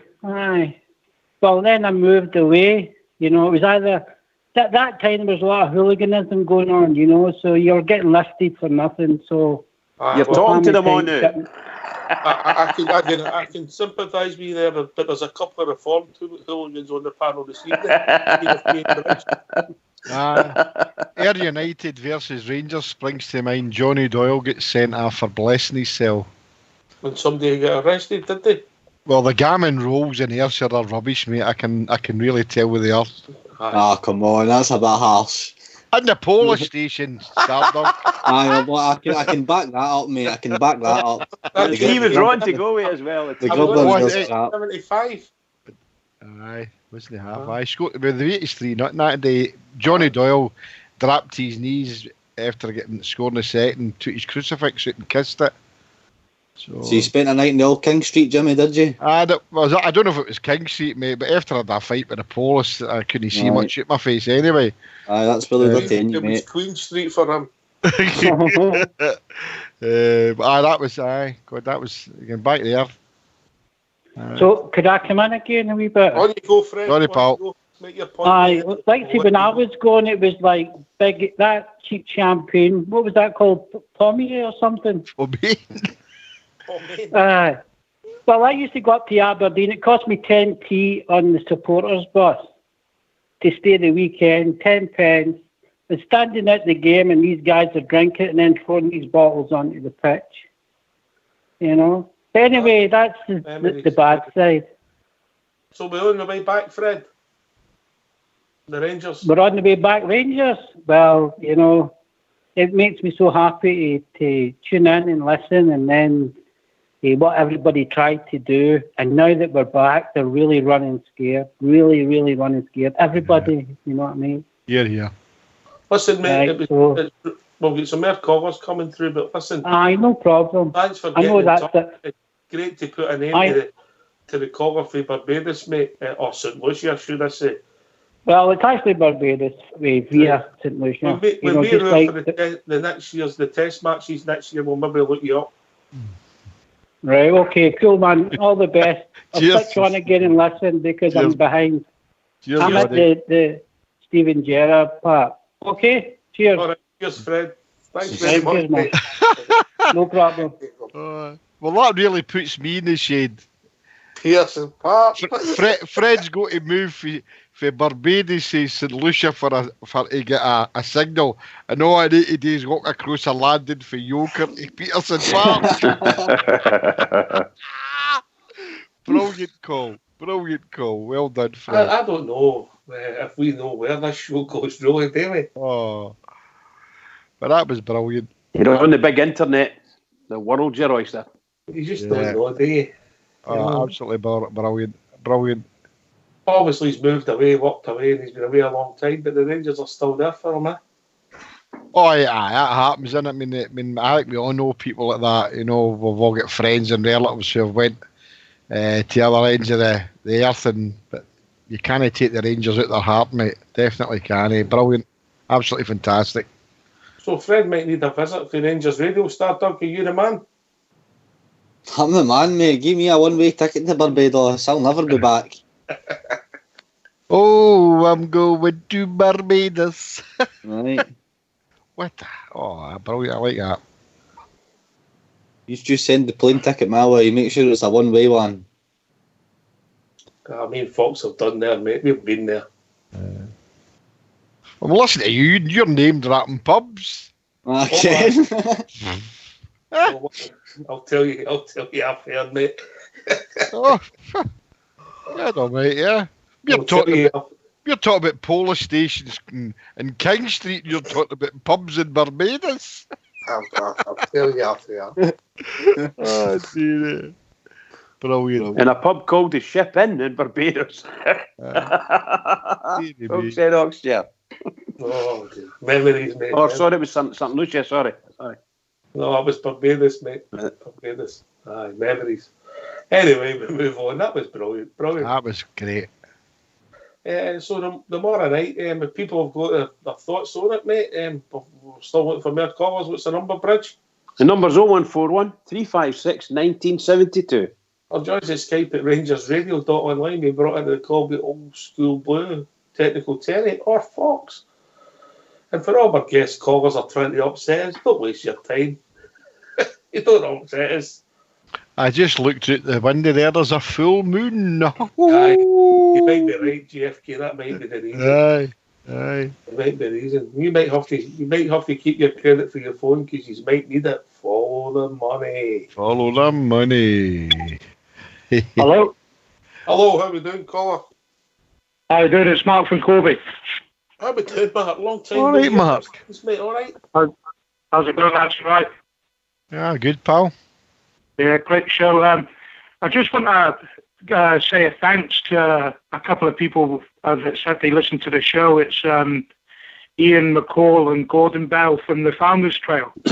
All right, we know the lads. Yeah, we had them down in Corby on Saturday, and absolutely, their knowledge of the club second to none. The knowledge of the history, and that was brilliant. Had a good wee night. Where did you have them? Whereabouts in Corby did you have them? We had them in the Viking Club. Right, just a small club. There was probably about 110, 120 people there. Right, okay. Brilliant night. Good night, was it? Good night. Oh, brilliant night, yeah. Brilliant night. I think they enjoyed themselves as well after the presentation. They had a good little night. How are you, Matt? Are you still keeping bad company with that guy from the northwest of the city? Oh, yeah. still keeping in company. I'm up for the Aberdeen game, probably paying a little visit that weekend, I think. Okay. How do you think things are going for us, mate? Are you happy? Yeah, just the game Friday was a bit disappointing, but other than that, we can't have no complaints after the Old Firm game. The Old Firm game's a really big high, ain't it, after winning it, and it's as long as we win tomorrow night, like you say, then the next game's always the biggest game, ain't it? Aye. Tomorrow night's a big game for us, mate. Because if we get over that hurdle, it takes us away from what happened to Kilmarnock last year. Yeah, but that's massive. Even Gerard keeps talking about it, doesn't he, about the Calvin Beef game getting cancelled and then going to Kilmarnock. He keeps talking about the last two press conferences he's had. I think it's even worrying him, I think. I think the Calvin Beef thing, I don't think you'd ever seen anything like it, did he? Remember the cars on the pitch trying to defrost the pitch? all the bangers around the park. I've never seen anything like it. No, but I think that we're going to miss Alfie, I think. But like you say, we've got to adapt to the way Defoe plays, haven't we? Because we've no other option. Well, if you think back to Easter Road, mate, when we won 3-0, and it could have been double that. And by the way, all the best to Ryan Porteous, who's had a serious leg injury. It's funny how things work out. I think if you think back to Easter Road, the way we played that night, and if we get Aribo and Kent in beside Defoe, and the fullbacks in the midfield all play, we'll not have any problems seeing off these teams.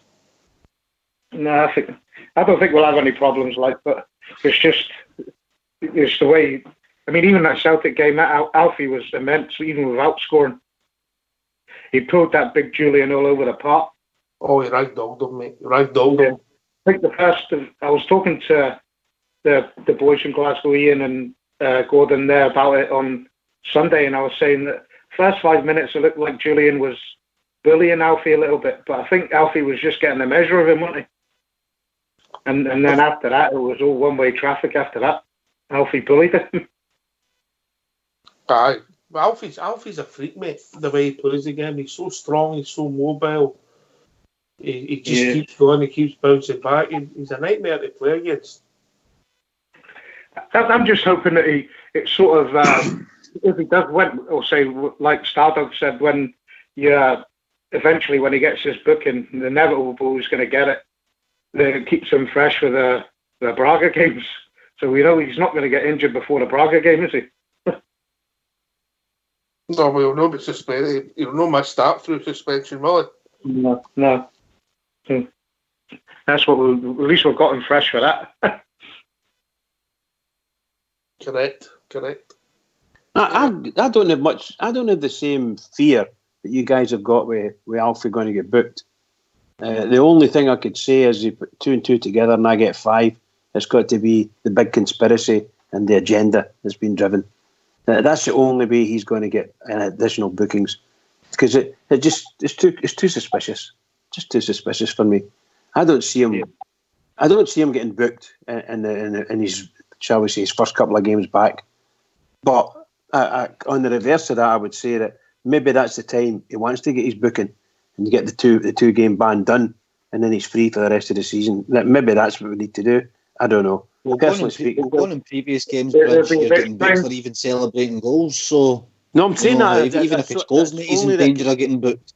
That's what I'm saying. Only the continuation of the agenda or a new agenda. That's the only thing. Something that it's not in that he's going to do, because I mean, he's getting vilified all over the place. You think he'd killed somebody? Right. He 2 yellow cards, for God's sake. Right. Do you know how they totten up the system works, Bridge? Go on then. Well, if which we all think Alfredo gets booked in the Sheep game, he plays the next game and then he's banned for the next 2. So that meant if he did get booked against the Sheep, he would play against the Spoonburners at Ibrox, and then he'd be banned for the Kelly game away and the Livingston game at home, and then he would still be available for the Braga game at home, obviously. I wouldn't miss the Braga game. No, what I'm saying is, let me finish. Which I'm saying is, which is for me is an analogy I think is silly, and I'm no disrespect to Mark. I don't want him banned for any games at all. If he was going to be banned for anything, I'd rather he was banned for the Braga game than, I know the bookings in Scotland don't count for Europe. Don't think I'm being silly here, but I want him to play every game in the Premier League, because that's what means more to me. The European doesn't mean as much to me, obviously, as the rest. No, some guys saying we want to do well in Europe, we want to do well in the 2. But I mean, Mark's making a comment there. He's saying that at least he'd be fit, be able to be fit enough to play in the Braga games. I'm not caring about the Braga game. I want it to stay on the park for every single. Bread and butter. Of course it is. So. I mean, if we start winning, as I said, I think it was last week or maybe even before we right back at the start of January. If we win the next 3 games, Bridgeman, and then I'll go to Mark with us, the pressure and the excitement is just going to grow and grow and grow. I believe sincerely, and I'm not being funny when I say this, we win tomorrow night, and the bells will start ringing they'll be worried. They'll be worried, no matter what they do, and if they don't win, let's put it that way, it's going to be even worse. The pressure's going to mount on them. Every victory that Rangers gets, the pressure will mount on them.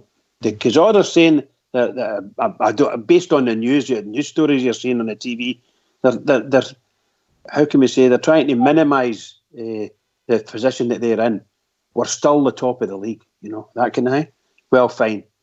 Rangers win tomorrow night, no matter what happens with the Celtic, don't be funny when I say this, the pressure will be mounting. Every single game that comes up, Rangers must handle it, must win it.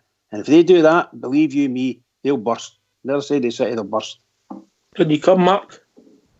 Yeah, I think they will burst. I think Lennon will make them burst, because he can't handle the pressure.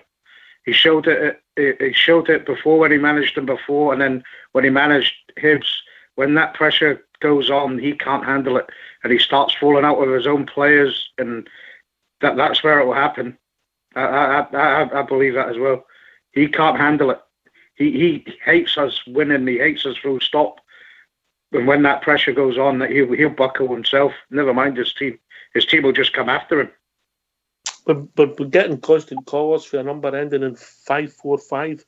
If you stop calling us, we'll call you back, and that way Either that, or you can let us join your WhatsApp group, and we can bring you into the call. Sorry, Mark. On you go, mate. Yeah, I was just saying that I think that Lennon will buckle himself, and then his team will come after it. I think that he can't handle the pressure. He can't handle it, and then his team will just implode from the inside out. I can't wait till it happens. I hope you're right, mate. By the way, just for the record, Stardog also had a good night in Corby and the candle in Corby. Right. Yeah, you get a boot, didn't you? I get a boot, mate. Was that next to the ship in? Do you know, when you're talking about the next 3 games, Oxshire, but I think the 3 games we've got at home in a row, and they've got 3 away. That's going to be a telling time for us. If we can come out of that, I mean, obviously we want to beat St Mirren, and we want to beat the Watery Farts, but then we've got Ross County at home, the Sheep at home, and then the Spoonburners at home. They've got 3 away games in these same days. So that let's see how they can cope with it. Albeit it's Hamilton, St Johnstone, and I think it's Ross County. But they're still away. Still go to Buffalo games, but still exactly Stardug. So I think that's when it could take. Look, let's see what happens tomorrow night. I mean, we win, which I'm sure we will, and the puddle drinkers drop any points at all. Then it gives us the scope to go forward and hopefully take a few more points in the next 2 or 3 games. They'll implode. They think they're the world greatest team. They're rubbish. See if they drop points early the next 3 games. I would be looking for the senior players in our squad just to be telling the younger players, look, calm down. There's a long way to go yet in the league. If they start dropping points, mate, that's not a problem. We just need to continue to be ruthless and go on about our business, mate. It doesn't matter what they do.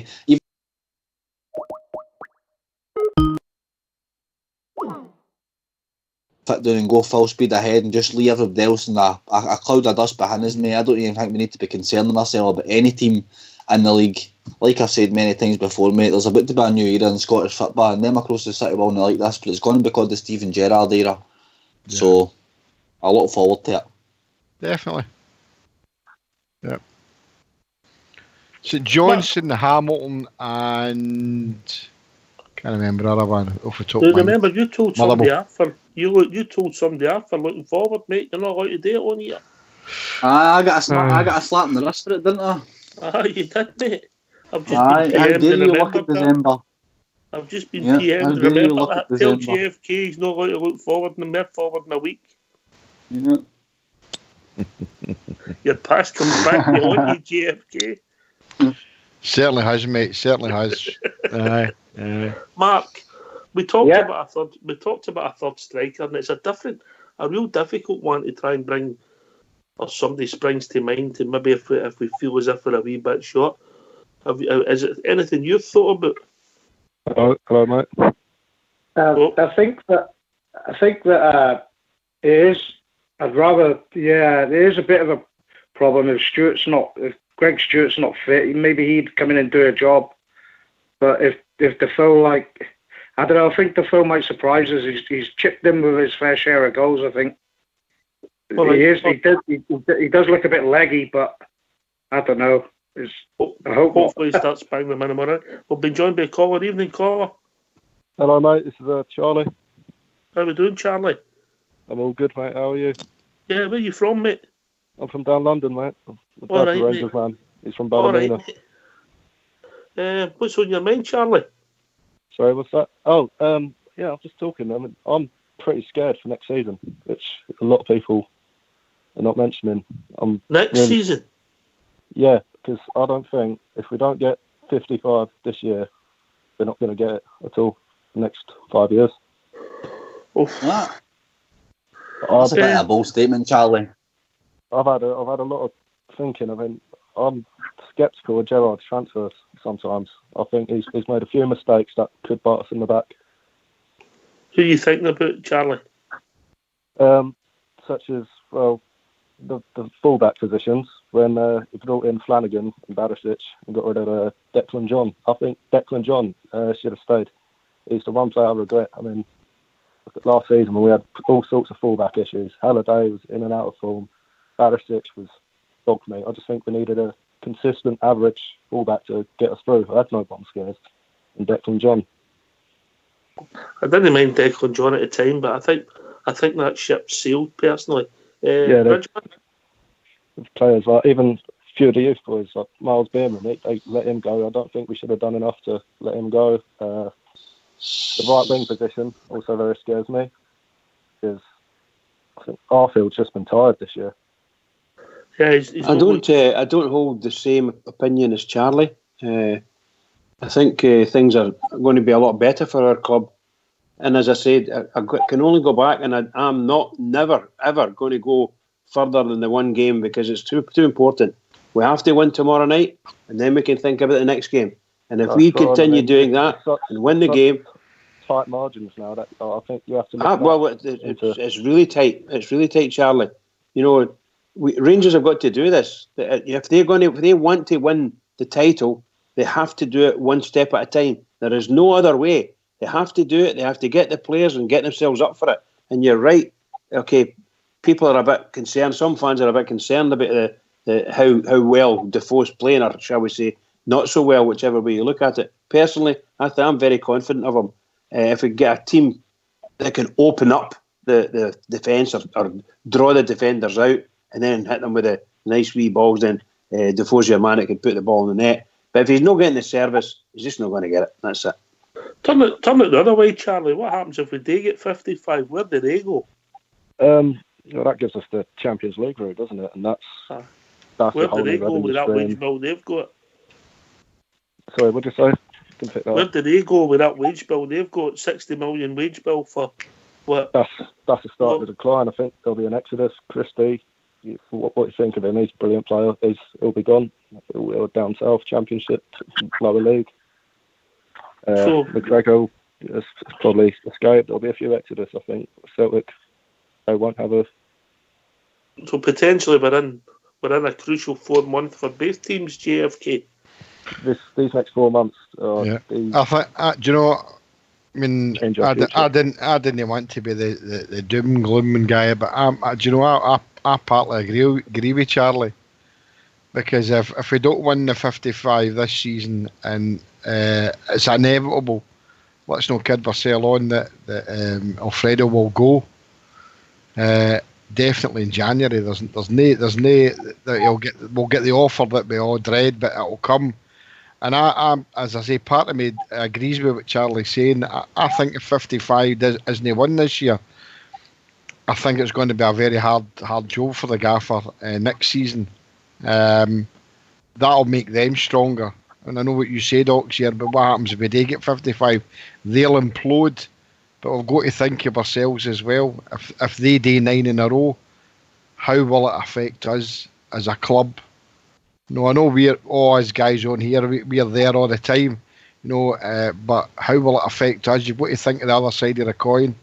As I say, part of me agrees with what Charlie's saying there. If we don't do the 55 this year, some people say it's not the be-all and end-all. But for me it is. I don't want them to do another 9 in a row. But I think it'll be harder for us to stop them doing 10. I don't want them to do 1 in a row, JFK. No.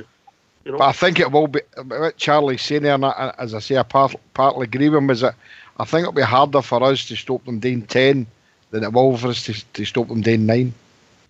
They've got a lot of problems coming, mate. A lot of problems. Yeah, I know that, but I think Charlie's talking football terms. Football terms. If you look at, if nothing happens, you have to look back and think, where did it go wrong? I think there's a few positions, as I mentioned, the left back that could hurt us. The right wing, I don't support that. Like, I think with the transfers, we haven't done enough in the past to put us into a position where these weak spots could hurt us. Barker's dog meat, Ojo in and out, Arfield's tired. Why don't we keep Jordan Thompson? He's doing brilliant down in the Championship in Scotland. We've had some brilliant players slip through us, which will really bite us in the back, I think. And I just think that's down to transfer policy, Gerrard choosing who he wants, and Allen, some of his past. I'm not saying it's flawless. I don't think you get a flawless transfer system, mate. every player's a punt, isn't he? You know. Yeah, spot on. But there's just too many stakes, particularly. I mean, I can't understand now the Barker signing. I can't understand that. That's. I don't think that's a Gerrard signing. I think that's a Man City youth prospect trying to bit of commercial, bit of notoriety. I guess that's nice. You think it was a Mark Allen signing? I don't know. It's just a commercial signing. I think purely for we've got a Man City future hot prospect and all that. I don't know where the hot prospect that comes in, Charlie. He was really rated back in the days. 2 years ago, he was their star man. But obviously, it's all went down rate, and now it's dogmate, isn't it? Well, I've not seen anything film. I mean, I'm not. Maybe the boy could maybe prove us all wrong, but at the moment, I don't see it. Mark.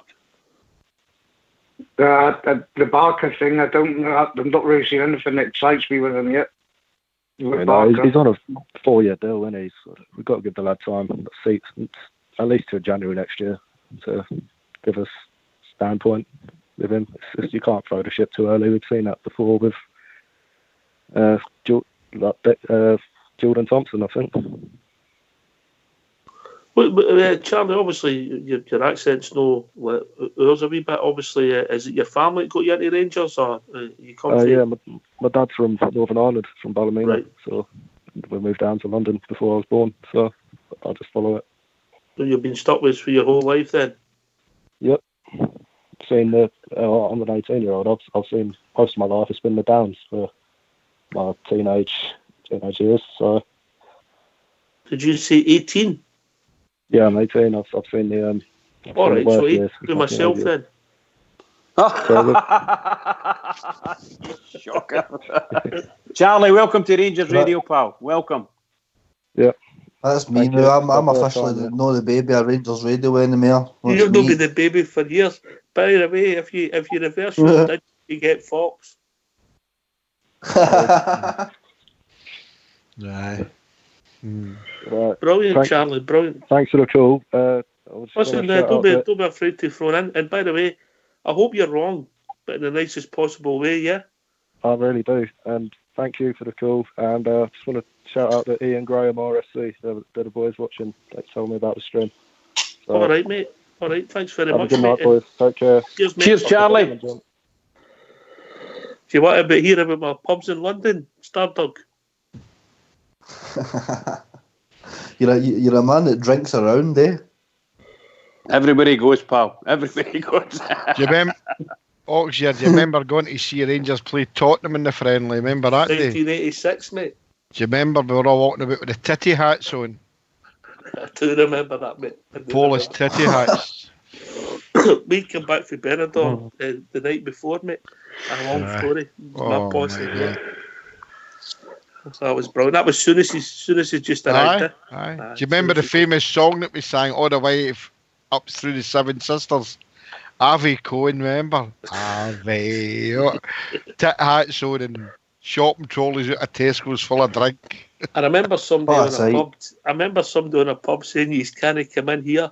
15 minutes later we were all in it. I remember that. Covent Garden was fantastic that day. That was a day in Hoffin. I'll tell you about that one after I know Stardog. Anyway, we'll be joined by Albert. How you doing, guys? All right, mate. How you doing, Albert? I wasn't going to phone in, but I had to phone in. Charlie and Jimmy are. Wait a minute, I was nearly going to my bed greeting there, man. Listen to you. What are you doing, by the way? You sniffing something, Jimmy? What's up? What's up with you? I've never heard so much crap in all my life. We're not going to do this, we're not going to do that. We're winning 55, why, guys? We're doing it this year. You tell them. You tell me. Listen to all this, we're not going to we don't win it this year, we'll not win it for 5. What the I don't believe that. So I said I partly agree with some of the things he said, but no, I can see he's winning it, but I don't know. I think it'll be harder to win next season than it will be this season. Charlie, I hope you're still listening, mate. Cheer yourself up. For God's sake, what age is that boy? 18? 18. I thought he was 80. The way he's going on there. Good, Charlie. By the way, Stardog, just let you know, I've had a drink in Cardonald as well. Oh. Yeah, is that? Come on, a bit of positivity, lads. Let's finish my bit of positivity here. Everywhere you've been. Well said, Albert. Well said. Albert, this striker position, how do you see it? Is it an issue for you, or is it something? It's not an issue in Rue, but it can. As Jimmy's right, it can be an issue. It could develop into an issue. Aye, a couple of things. I know Fox and the like is talking about injuries and all that because it's sort of, and I sort of agree with him because it sort of instigates it, makes it happen, sort of type thing. No, but it could end up an issue. Aye, it could. It's not an issue at the moment, but it could end up one. So I'm saying to myself, nobody will come to us because they don't want to be the third striker. They're not going to be the third striker because you've got to remember, at the end of the year, Alfie's gone. There's a bid coming in for him, he's gone.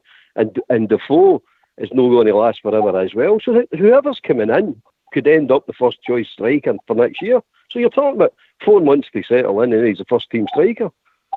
So it's not going to be somebody lying about in the bench for a year, 2 years, 3 years being the third choice striker. Aye, I rationale with that. Aye, I get the rationale of that. But is there anybody springs to mind for you?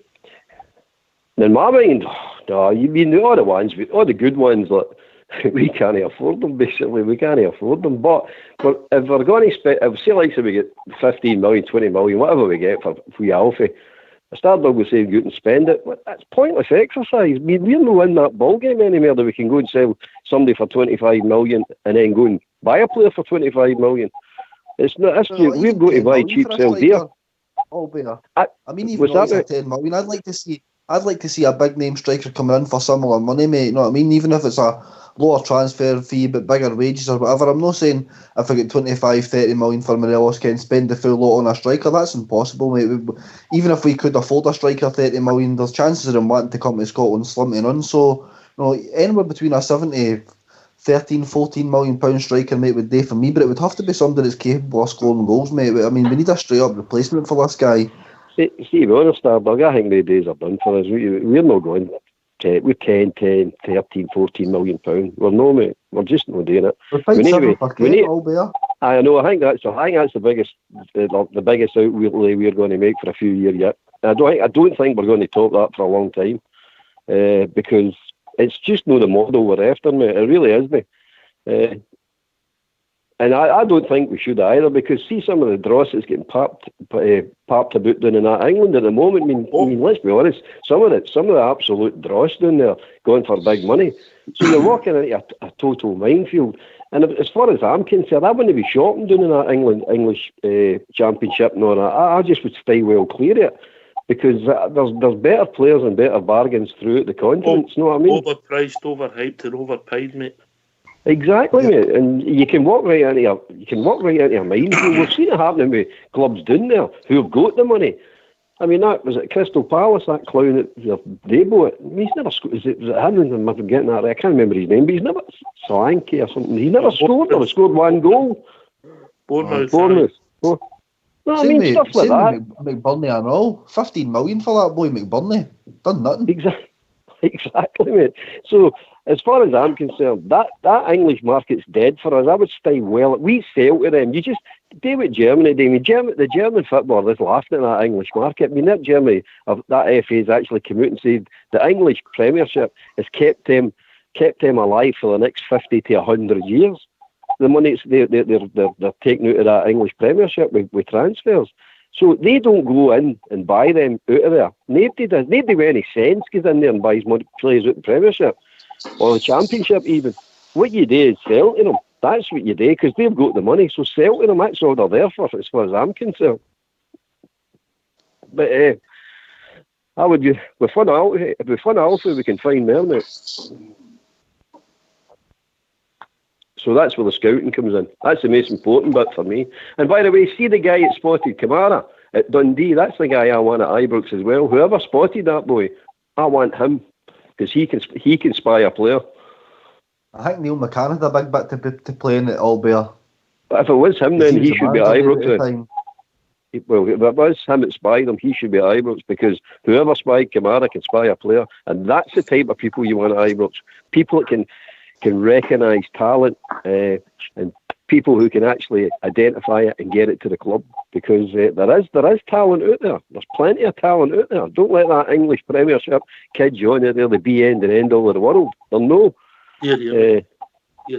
Can I just change it subject? You've just been sent a message. One of the good Proxy Teddy, one of the great characters of Rangers Radio, is unfortunately in hospital at the moment, and he was playing this show in the ward, and obviously doing the bouncy all over the world has caused a bit of stramash in the ward. I know everybody was too happy, but it caused a war. A war in awards. Here. So we need a good song for the end of the show. Fox, you pick it. Don't let all school pick it. It'll be a riot.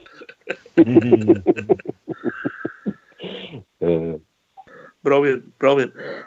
Listen, mate. I agree with the Premiership. I mean, I mean, if you think about it, we paid $7 million for Kent because of what he done with us. Nothing that he done with Liverpool. Exactly, mate. Exactly.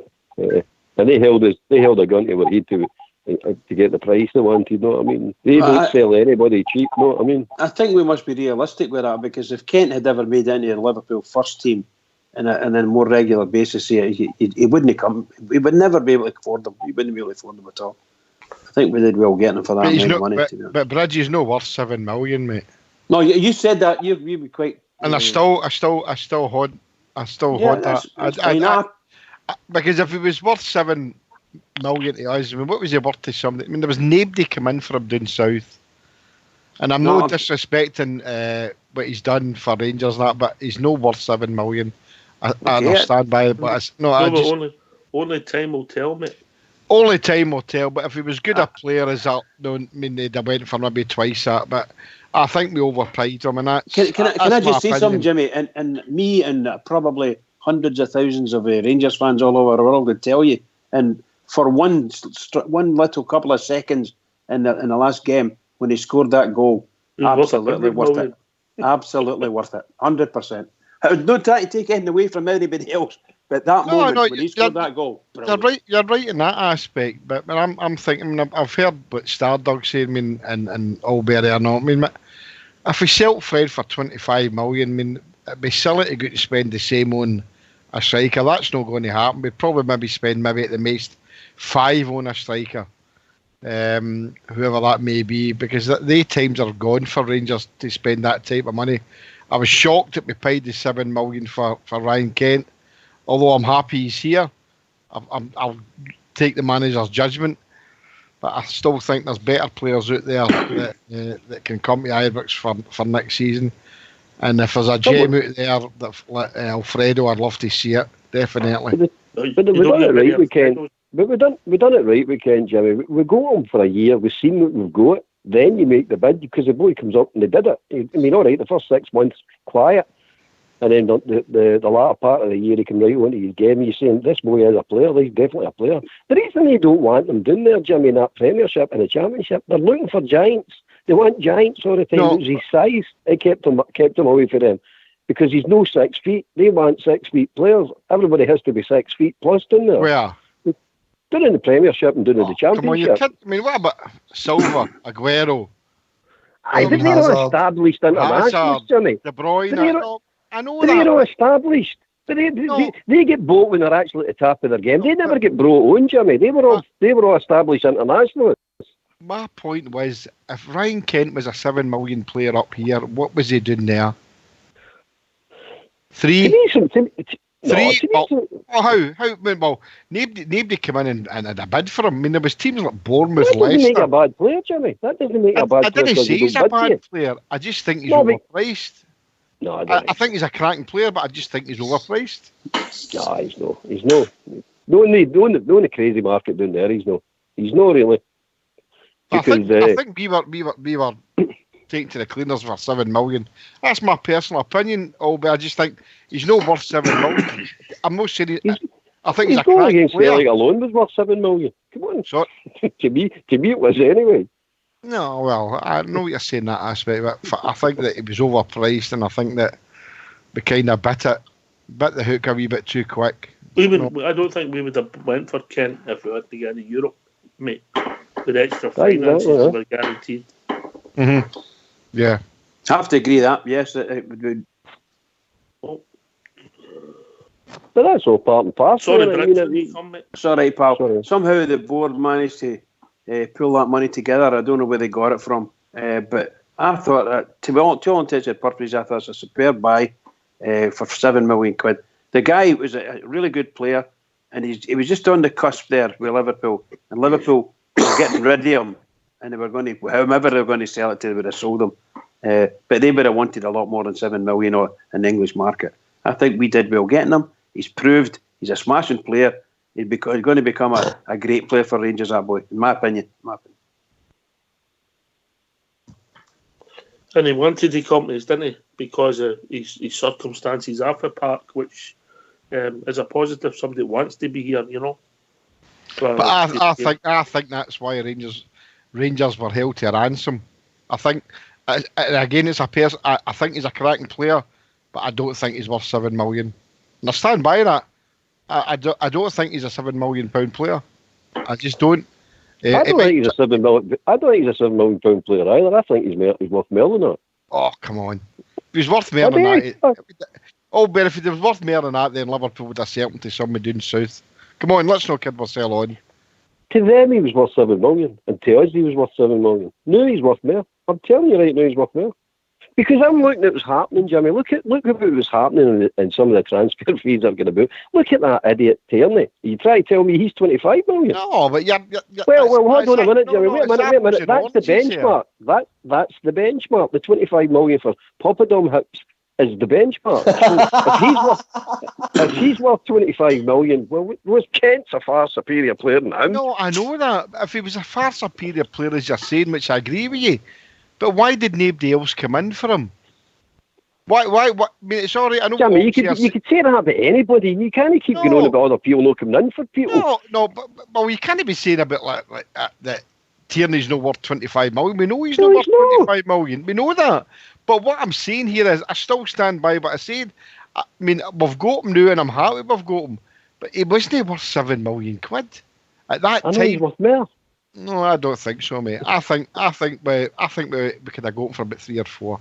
But that's an argument for another day. Can I ask a question, Jimmy? Can I ask the last question for you? In my opinion, see the likes of young Glenn Kamara at the moment. The Rangers are valuing him whatever they're valuing. What would you value Glenn Kamara at? Whatever our club's willing to pay for him. No. What would you value them at? What would you think? Maybe 4 or 5 million. So you think 4 or 5 for him? There's no lot of difference there, is there? You know, if you start getting 5 million, 7 million in modern day football, you're talking about the same calibre of player, roughly the same revenue. You're paying it up, you know what I mean? There's no difference in the quality you're going to bring in 5 million, 7 million. Aye. I just think that if he was a player that I think everybody knows he could be, then I think somebody down south would have bought him. That was just my opinion at the time, and I stuck by that. And it's no disrespect to Ryan Kent and Rangers, obviously, but I'd never ever thought he was a £7 million player. And I'm not going to change my mind about that. Maybe change my mind a couple of seasons when he scores a winning goal in the Europa League or something in the final. But as now, for me, he's not a £7 million player. Well, we'll see what it takes us with assisting goals at the moment since he's come back. His assisting goals is pretty good, mate. Well, I agree with you, mate. Aye, that aspect, aye.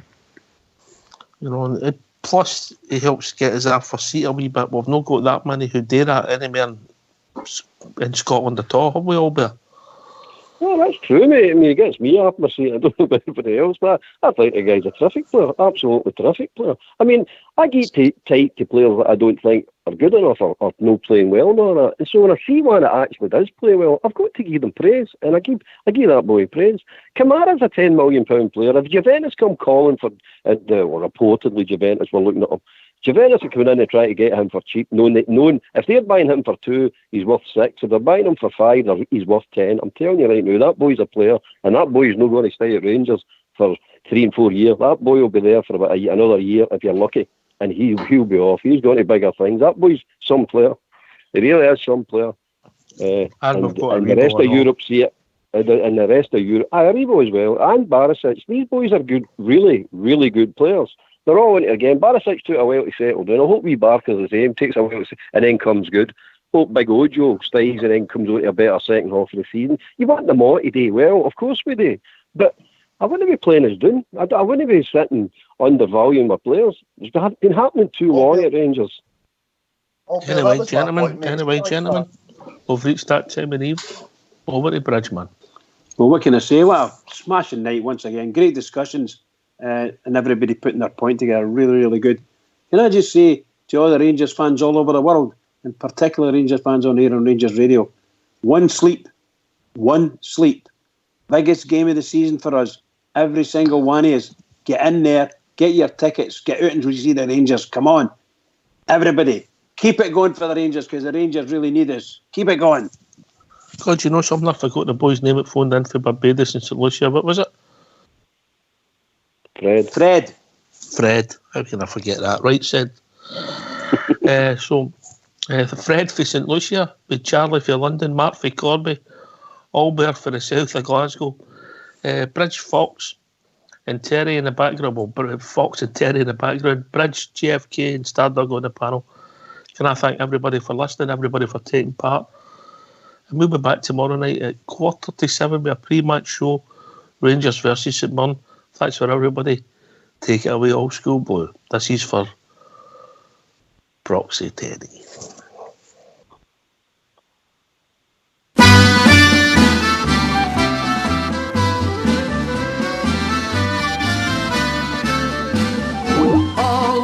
Follow, we will follow Rangers. Everywhere, anywhere, we will follow on. Follow, we will follow Rangers. If they go to Dublin, we will follow on.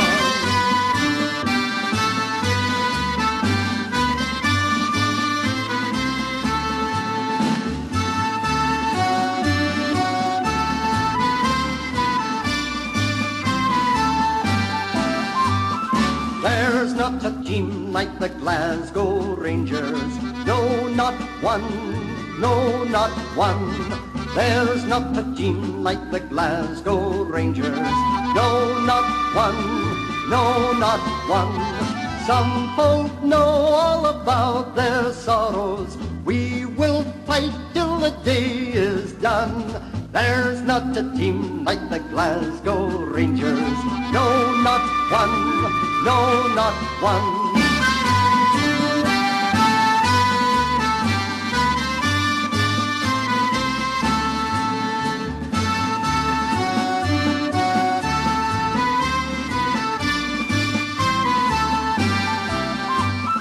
Follow, we will follow Rangers. Up the stairs, down the stairs, we will follow on. Follow, we will follow Rangers. If they go to Dublin, we will follow on.